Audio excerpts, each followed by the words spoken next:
በስመ አብ ወወልድ ወመንፈስ ቅዱስ አሐዱ አምላክ። መጽሐፈ አክሲማሮስ መቅድም።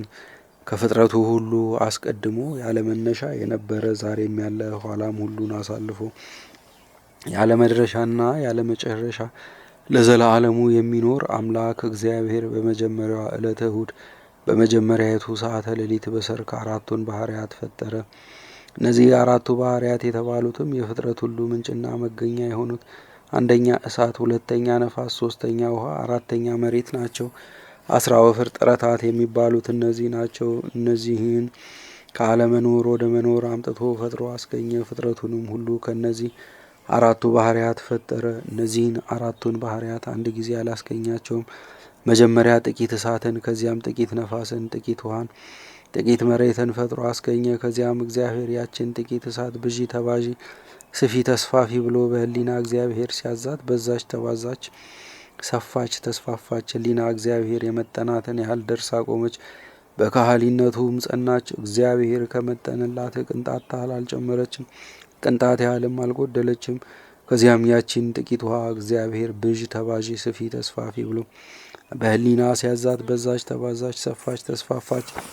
ሕሊና እግዚአብሔር የመጠንላትን ያህል ደርሳ ቆመች፣ በካህሊነቱም ጸናች። በሕሊና እግዚአብሔር ከተወሰነላት ቅንጣት ታህል አልጨመረችም፣ ቅንጣት ታህልም አልጎደለችም። ከዚያም ያችን ጥቂት መሬት እግዚአብሔር ብዢ፣ ተባዢ፣ ስፊ፣ ተስፋፊ ብሎ በሐሌው ሲያዛት በዛች ተባዛች፣ ሰፋች፣ ተስፋፋች። ሕሊና እግዚአብሔር የመጠነላትን ያህል ደርሳ ቆመች፣ በካህሊነቱ ጸናች። ሕሊና እግዚአብሔር ከወሰነላት ቅንጣት ታህል አልጨመረችም፣ ቅንጣት ታህልም አልጎደለችም። በመጀመሪያው ሰዓተ ሌሊት 10 ፍጥረታት የሆኑ አራቱን ባህርያት ካስገኘ በኋላ በሁለተኛው ሰዓተ ሌሊት እግዚአብሔር ይችን እሳት ከነ ውእየቷ ከፍሎ እሱ ባወቀ ከምስራቅ እስከ ምዕራብ ከሰሜን እስከ ደቡብ እንድትዘረጋ በሐሌው አዘዘ።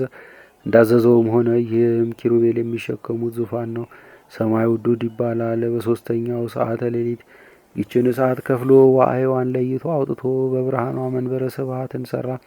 ሰማዩ ዱድን እንደ መሰረተ አድርጎ ከሰማዩ ዱድ ላይ መንበረ ስብሐትን ሰራ። የመንበረ ስብሐት ስራዋ እንደ ቤተ መቅደስ 4 ማዕዘን ናት። እንደ ሰማዩ ዱድ ሰፊ አይደለችም፣ በመጠኑ ናት። 7 የእሳት ቅጽር፣ 7 የእሳት መጋረጃዎች አሏት። በአራተኛው ሰዓተ ሌሊት እግዚአብሔር ይችን እሳት ውእቷን ከፍሎ አውጥቶ ከብርሃኗ ላይ ብርሃን አክሎ በመንበረ ስብሐት ላይ ጽርሐ አርያምን እንደ ባጥና እንደ ጣራ ክዳን እርሱ ባወቀ አዋቅሮ የሰማዩ ዱድን ቅጽር ከጽርሐ አርያም ቅጽር ጋር በማኅተም አትሞ ገጥሞታል። በአምስተኛው ሰዓተ ሌሊት ይችን እሳት ውእቷን ከፍሎ አውጥቶ ከምስራቅ እስከ ምዕራብ ከሰሜን እስከ ደቡብ እርሱ ባወቀ ዘረጋ። ይህም ኢዮር የሚባለው ሰማይ ነው። የኢዮርንም ቅጽር ከሰማዩ ዱድ ቅጽር ጋራ እርሱ ባወቀ በማኅተም አትሞ ገጥሞታል። በስድስተኛው ሰዓተ ሌሊት ይችን እሳት ውህቷን ከፍሎ አውጥቶ ከምስራቅ እስከ ምዕራብ ከሰሜን እስከ ደቡብ እሱ ባወቀ ዘረጋ። ይህም ራማ የሚባለው ሰማይ ነው። የራማንም ቅጽር ከኢዮር ቅጽር ጋር እርሱ ባወቀ በማኅተም አትሞ ገጥሞታል። በሰባተኛው ሰዓተ ሌሊት ይችን እሳት ውእቷን ለይቶ አውጥቶ ከምስራቅ እስከ ምዕራብ ከሰሜን እስከ ደቡብ እርሱ ባወቀ ዘረጋ። ይህም ኤረር ይባላል። የኤረርን ቅጽር ከራማ ቅጽር ጋር እርሱ ባወቀ በማኅተም አትሞ ገጥሞታል። እነዚህ 3ቱ ኢዮር፣ ራማ፣ ኤረር የሚባሉት ሰማያት የመላእክት መኖሪያ፣ የመላእክት ሀገር፣ የመላእክት ከተማ ናቸው። 3ቱም በስፋት በቁመትና በወርድ እኩል ናቸው፣ አይበላለጡም። በስምንተኛው ሰዓተ ሌሊት ይችን እሳት እግዚአብሔር እንደ ደመና ተረተራትና በኢዮር በላይ አሰፈራት። ከዳር እስከ ዳር እንድትደርስ በሐሌው አዘዛት። እርሷን በሕሊና እግዚአብሔር የመጠንላትን ያህል ደርሳ ቆመች፣ በካህሊነቱም ጸናች፣ የእሳት ሀገርም ሆነች። በዘጠነኛው ሰዓተ ሌሊት ይችን እሳት ከፍሎ ዋዕይዋን አውጥቶ በብርሃኗ ብቻ ኢየሩሳሌም ሰማያዊትን ፈጥሮ በተዘረጋችው የእሳት ሀገር ላይ በመንበረ ስብሐት አንጻር አሰፈራት።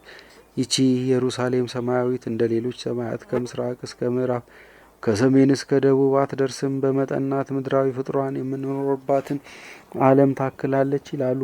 የእግዚአብሔር ብርሃን ሰፍሮባታል። እርከኗ ታላቅ ነው፣ ቅጽሯም ረጅም ነው። 12 ደጃፎች አሏት። በደጃፎቿም 12 መላእክት ቆመዋል። በበሮቿም የሐዋርያትና የሌሎቹም ቅዱሳን ጻድቃንና ሰማዕታት ስም ተጽፎባቸዋል። አምዶቿ የብርሃን ናቸው። ክዳኗና ጣሪያዋም የብርሃን ናቸው። ቅጽሯም የብርሃን ቅጽር ነው። መጋረጃዎቿም የብርሃን መጋረጃዎች ናቸው። ሁለመናዋ በብርሃን የተሞላ ነው። የሀገሪቱ የእርከኗ መሰረቶች 12 ናቸው። የ12 የበጉ ሐዋርያት ስም በውስጣቸው ተጽፎባቸዋል። ሀገሪቱም ያበሩላት ዘንድ ፀሐይና ጨረቃ አትሻም፣ የእግዚአብሔር ብርሃን ያበራላታልና። መብራቷም በጉ ነውና በውስጧ የብርሃን ሳጥን አለባት። በውስጡም የሥላሴ ስም የተቀረጸበት የብርሃን ጽላት አላት። ይህችውም ታቦት ዘዶር ናት። ሐዋርያው ዮሐንስ የእግዚአብሔር መቅደስ ተከፈተ፣ በመቅደሱም ውስጥ ያለች የእግዚአብሔር የሕጉ ታቦትም ተገለጠች ብሎ በራእዩ የገለጻት ይህችን ታቦት ነው። ይህችም የእግዚአብሔር ምሳሌ ናት። እግዚአብሔር ሰማያትን ከፈጠረ በኋላ መላእክትን ፈጠረ። ከምንና ከምን ፈጠራቸው ቢሉ ከእሳትና ከነፋስ ፈጠራቸው። እንዲያማ እንዳይባል መጽሐፈ ድግስ ባህርየ እግዚአብሔር ለመላእክትኒ ባህርዮሙ ይታወቅ እንተ ነፋስኒ ከማሁ። ይህም ማለት የእግዚአብሔር ባህሪ ይቅርና የመላእክትንም ተፈጥሯዊ ባህሪ ማወቅ አይቻልም። የሰውን ልጅ ነፍስ ወይም መንፈስ ሕይወት የተፈጥሮ ባህሪ እንዲሁም ማወቅ የሚቻለው ፍጡር የለም። መላእክትንና መንፈስ ሕይወትን የፈጠረበትን ባህሪ ከፈጠራቸው አምላክ ከእግዚአብሔር በቀር የሚያውቅ የለም። ስለዚህ ሰማያትን ከፈጠረ በኋላ መላእክትንም ሀበ አልቦ ሀበቦ አምጥቶ 100 ነገደ መላእክት ፈጠረ። ከዚህ በኋላ እግዚአብሔር 3ቱን ሰማያት ማለትም ኢዮርን፣ ራማን፣ ኤረርን ለ100 ነገደ መላእክት መኖሪያ አዘጋጅቶ በ10ኛው ሰዓተ ሌሊት እግዚአብሔር 40ውን ነገድ በ4 አለቃ ከፍሎ ኢዮር በተባለው በመጀመሪያ ሰማይ ላይ አኖራቸው። ኢዮርንም እንደ ደርብ ቤት ላይና ታች አድርጎ በ4 ከፈለው። 10ሩን ነገድ ከመጀመሪያው ከላይኛው ክፍለ ከተማ አሰፈራቸው። ስማቸውንም አጋዚት አላቸው። የቤት አለቃቸውም ግብሩ እስኪያስወጣው ድረስ ሳጥናኤል ነበረ። ይህም ማለት ቅሩበ እግዚአብሔር አሐዘ የመንጦላይት ማለት ነው። በሁለተኛው ክፍለ ከተማ 10ሩን ነገድ አሰፈራቸው። ስማቸውንም ኪሩቤል አላቸው። እነዚህ እግዚአብሔር ሲፈጥራቸው ገጸ ሰብእ፣ ገጸ አንበሳ፣ ገጸ ንስር፣ ገጸ እንስሳ አድርጎ ፈጥሯቸዋል። ከራሳቸው እስከ እግራቸው በዓይኖች የተሞሉ ናቸው። እነዚህም የቀሳውስት አምሳል ናቸው። አለቃቸውም ገጸ ሰብእ ነው። ስሙም ኪሩብ ይባላል። ከዚህ በኋላ እግዚአብሔር በሁለተኛው ክፍለ ከተማ 10ሩን ነገድ አሰፈራቸው። ስማቸውንም ሱራፊል አላቸው። ለእያንዳንዳቸውም 6 ክንፎች አሏቸው። እነዚህም የዲያቆናት አምሳል ናቸው። ዲያቆናት ለጸሎት ተነሱ ብለው እንደሚያወጁ እነዚህም መላእክት ስብሐተ እግዚአብሔርን ቅዱስ ቅዱስ ቅዱስ እያሉ የእግዚአብሔርን ምስጋና የሚያመነጩ ናቸው። አለቃቸውም ሱራፊ ይባላል። በኢዮር በ4ኛው ከተማ 10ሩን ነገድ አሰፈራቸው። ስማቸውንም ኃይላት አላቸው። የሥላሴ ሰይፈ ጃግሬ ናቸው። አለቃቸውም ሚካኤል ነው። እነዚህ 40 ነገድ በላይኛው ሰማይ በኢዮር የሚኖሩ መላእክት ናቸው። 11ኛው ሰዓተ ሌሊት እግዚአብሔር በመካከለኛው ሰማይ በራማ ያሉትን መላእክት በ3 አለቃና በ30 ነገድ አድርጎ ከፈላቸው። ራማንም እንደ ፎቅ ቤት ታችና ላይ አድርጎ በ3 ክፍለ ከተማ ከፍሎ በላይኛው ክፍል 10ሩን ነገድ አሰፈራቸው። ስማቸውንም አርባብ አላቸው። አለቃቸውም ገብርኤል ነው። እነዚህ የሥላሴ ደጅ አጋፋሪ እልፍኝ አስከልካዮች ናቸው። ከዚያም በኋላ እግዚአብሔር በመካከለኛው ክፍለ ከተማ 10ሩን ነገድ አሰፈራቸው። ስማቸውንም መናብርት አላቸው። አለቃቸውም ሩፋኤል ነው። እነዚህም የሥላሴ ጋሻ ጃግሬዎች ናቸው። የመብረቅ ጋሻ የእሳት ጦር ይዘው ለዘላለም ለተልእኮ እንደ ነፋስ ሲበሩ የሚኖሩ ናቸው። ከዚህ በኋላ እግዚአብሔር 10ሩን ነገድ በታችኛው የራማ ክፍለ ከተማ አሰፈራቸው። ስማቸውንም ስልጣናት አላቸው። አለቃቸውም ሱሪያል የሚባል መልአክ ነው። እነዚህም የሥላሴ ነጋሪት መቺ ናቸው። እነዚህ መላእክት እግዚአብሔርን ለማመስገን ሁሉን ሲያነቁ የሚኖሩ ናቸው። በኢዮር ከሚኖሩ 4 አለቃና 40 ነገድ ጋራ በዚህ በራማ ያሉት 3 አለቃና 30 ነገድ፣ 7 አለቃና 70 ነገድ ናቸው። 70 ነገደ መላእክት የሚባሉት እነዚህ ናቸው። ከዚህ በኋላ እግዚአብሔር በ12ኛው ሰዓተ ሌሊት በኤሬር ያሉትን መላእክት 3 አለቃና 30 ነገድ አድርጎ ከፈላቸው። ኤረርን እንደ ደርብ ቤት ላይና ታች አድርጎ በ3 ከፈለው። በኤረር በላይኛው ክፍለ ከተማ 10ሩን ነገድ አሰፈራቸው። ስማቸውንም መኳንንት አላቸው። አለቃቸውም ሰዳክያል የሚባለው መልአክ ነው። እነዚህም የሥላሴ ቀስተኞችና ነፍጠኞች ናቸው። እነዚህ ተራራ የሚነዱ ድንጋይ የሚያነግዱ የእሳት ቀስትና ፍላጻ አንግበው የሰውን ልጅ ከመከራ ስጋ ከመከራ ነፍስ የሚጠብቁ ናቸው።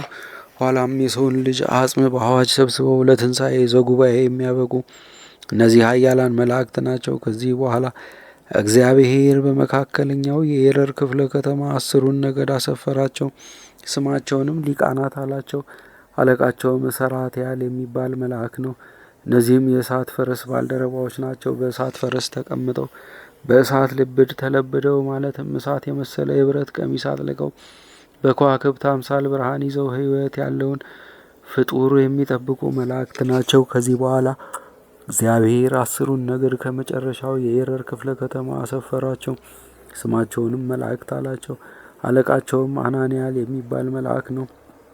እነዚህም የሥላሴ ባለ ልምድ ነጉዳ የእሳት ወንጭፍ የእሳት ሰይፍ ይዘው እንደ ብረት ጠንካራ የሆነ የእሳት አለሎ ይዘው ፀሐይ፣ ጨረቃ፣ ከዋክብትን፣ አዝርዕት፣ አትክልት፣ እጽዋትን በጠቅላላ ከሰማይ በታች ከምድር በላይ ያለውን ፍጥረት ሁሉ ይጠብቃሉ፣ ሲጠብቁም ይኖራሉ። እነዚህ በኤረር በ3ኛው ክፍለ ከተማ የሚኖሩ መላእክት ናቸው።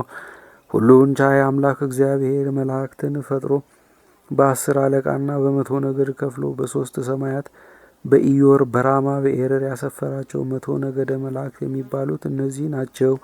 እነዚህም መላእክት ፈጣሪያቸው እግዚአብሔር ለተልእኮ ካልጠራቸው በቀር ከቦታቸው አይወጡም፣ ከሰፈራቸውም አይናወጡም። እነዚህም መላእክት ፈጣሪያቸው እግዚአብሔር ለተልእኮ ካልጠራቸው በቀር ከቦታቸው አይወጡም፣ ከሰፈራቸው አይናወጡም።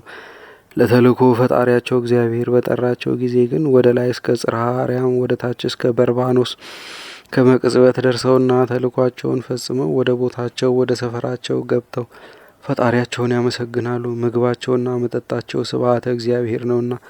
እግዚአብሔር መላእክትን ፈጥሮና በ10 አለቃና በ100 ነገድ ከፋፍሎ በ3ቱ ሰማያት ካሰፈራቸው በኋላ እሁድ በነግህ በቀዳማይ ሰዓተ መዓልት ለይኩን ብርሃን በማእከለ ጽልመት ብሎ በቃሉ ቢያዝ በምስራቅ ብርሃን ተፈጠረ። ብርሃን ከምን ተፈጠረ ቢሉ ያቺ እንደ ደመና ተተርትራ ከምስራቅ እስከ ምዕራብ ከሰሜን እስከ ደቡብ ከተዘረጋችው ሀገረ እሳት እንደ ምንጭ መንጭቶ እንደ ማዕበል ጎርፎ በእግዚአብሔር ቃል ሁሉን አዳረሰ። እግዚአብሔር ስሙንም መዓልት አለው፣ የብርሃን ቀን ማለት ነው። 4ቱንም እንስሳት 2ቱን ከነገደ ሱራፌል 2ቱን ከነገደ ኪሩቤል አውጥቶ ከኢየሩሳሌም ሰማያዊት በላይ ከሰማዩ ዱድ በታች አቆማቸው። ሲያቆማቸውም በምስራቅ በምዕራብ በሰሜንና በደቡብ ማዕዘናት ጀርባቸውን ወደ ውስጥ ፊታቸውን ወደ ውጭ እያደረገ አቁሟቸዋል። ምንጊዜም ገጽ ለገጽ አይተያዩም። ከነዚህም በኋላ እግዚአብሔር ከነገደ ሩፋኤል 24ቱን ሊቃናት አንስቶ በመንበረ ስብሐት በብርሃን መጋረጃዎቹ ዙሪያ ክንፍ ለክንፍ አያይዞ አቁሟቸዋል። እነዚህንም ስማቸውን ካህናተ ሰማይ ብሏቸዋል። የዕንቁና የወርቅ ማዕጠንት አስይዟቸዋል። ጳዜዮን የሚባል የብርሃን አክሊል ደፍቶላቸዋል። የመስቀል ማኅተም ያለበት የወርቅ ዘንግ አስይዟቸዋል። በረዶ የመሰለ የብርሃን ካባ ላንቃ አልብሷቸዋል። ማዕጠንተ ወርቃቸውን ይዘው ባጠኑ ጊዜ ከማዕጠንታቸው የሚወጣው ነፍስን ይማስጣል፣ መንፈሰ ሕይወትን ያድሳል። የጻድቃን ጸሎታቸው፣ የሰማዕታት ተጋድሏቸው፣ የካህናት መስዋዕታቸው ወደ እግዚአብሔር የሚደርሰው በእነሱ ማዕጠንትና የምስጋና ጸሎት ነው። የኪሩቤል የሱራፌል የካህናተ ሰማይ አቋቋማቸው እንደ ምንድር ነው ቢሉ ኪሩቤል ከፍ ብለው በቀኝ መንገድ በአምሳለ ቀሳውስቱ፣ ሱራፌል ደግሞ ዝቅ ብለው በግራ መንገድ በአምሳለ ዲያቆናት ቆመዋል። ካህናተ ሰማይ ዝቅ ብለው ደግሞ እንደ ግድግዳ ዙሪያውን ክንፍ ለክንፍ ገጥመው ቆመው ዘወትር ቅዱስ ቅዱስ ቅዱስ እግዚአብሔር እያሉ ዘላለም ያመሰግናሉ።